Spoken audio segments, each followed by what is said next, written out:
അപ്പം രാത്രിയുടെ പരവരാ വെളിച്ചത്തിൽ ഇന്ന് മാത്രമേ ഉള്ളൂ, കുറേ നാൾ കൂടി ഇന്ന് 24 മണിക്കൂറുകൾ മഴയാണെങ്കിൽ ഇന്ന് മാത്രമേ ഉള്ളൂ മഴയും കാര്യങ്ങളൊന്നും ഇല്ലാത്തൊരു ദിവസം. അപ്പോൾ പിന്നെ പിള്ളേർക്ക് ഭയങ്കര ഒരു ആഗ്രഹം ഫിഷ് ആൻഡ് ചിപ്സ് കഴിക്കണം. പൊതുവെ അങ്ങനെ പുറത്തുനിന്ന് ഫുഡ് കഴിക്കാറില്ല. ബട്ട് ഇന്ന് അപ്പൻ്റെ അടുത്ത് പ്രത്യേകം പറഞ്ഞു ഫിഷ് ആൻഡ് ചിപ്സ് വേണം വേണം വേണം. അപ്പം ഞങ്ങളുടെ അടുത്തുള്ള ഒരു അലമാര കഫേ എന്ന് പറഞ്ഞ ഒരു ഫിഷ് ആൻഡ് ചിപ്സാണ്. അപ്പം നമ്മൾ ഫിഷ് ആൻഡ് ചിപ്സ് മാത്രമാക്കുന്നത്, ഇതൊരു ഐംബ്രൂ ആണ് ഇവിടെ.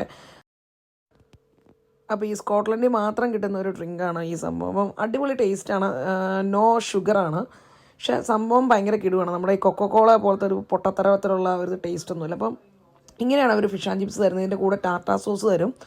ഓൾറെഡി അവർ സോൾട്ടും വിനെഗറും നമുക്ക് ഇട്ടിട്ടുണ്ടാവും. നമ്മളോട് ചോദിക്കും അവരെന്തൊക്കെയാണ്. അപ്പം ഞങ്ങൾ മേടിച്ചത് ഡബിൾ ഫിഷാണ് മേടിച്ചത്, ഡബിൾ ഫിഷ്. അപ്പം 2 ഫിഷ് നല്ല രീതിയിൽ വറുത്തിങ്ങനെ തന്നിരിക്കും. അപ്പം അതിൻ്റെ ഉള്ളിൽ നല്ല ഫിഷ് ചിപ്പി എന്ന് പറയും, ചിപ്പി ഷോപ്പിൽ നിന്നുള്ള ഫിഷ് വാങ്ങിയതാണ് ഫിഷ്. അപ്പം ചിപ്പി ടൈം എന്നൊക്കെയാണ് ഇവിടെ പറയുന്നത്. അപ്പം നല്ല സോഫ്റ്റ് ആയിട്ടുള്ള ഫിഷാണ്. അപ്പോൾ അതിന് മുകളിൽ കൂടി ഈ ടാറ്റ സോസിന് നല്ല അത്യാവശ്യം പുളിയും ഒക്കെയുള്ള ഒരു സംഭവമാണ്. അപ്പം നല്ലൊരു പ്രത്യേക ഫ്ലേവറാണ്. ഇപ്പം അതൊക്കെ കൂട്ടി ഒരടിപൊളിയായിട്ടുള്ള നൈസായിട്ടുള്ള ഒരു ഫിഷ്. അതിന് അധികം മസാലകളൊന്നും ചേർക്കുന്നില്ല, പക്ഷെ ഒരു വല്ലാത്ത ടേസ്റ്റാണ് ചിപ്പി ഷോപ്പിൽ നിന്നുള്ള ഫിഷ് ആൻഡ് ചിപ്സ്. അപ്പം എല്ലാവർക്കും എൻ്റെ വീഡിയോ ഇഷ്ടമായെങ്കിൽ എല്ലാവരും ലൈക്ക് ചെയ്യുക, സബ്സ്ക്രൈബ് ചെയ്യുക. നോക്കി ഇത് നല്ല സോഫ്റ്റ് അല്ലേ നോക്കിക്കേ, ഉണ്ടോ? അപ്പോൾ ലൈക്ക് ചെയ്യുക. വീണ്ടും കാണാം.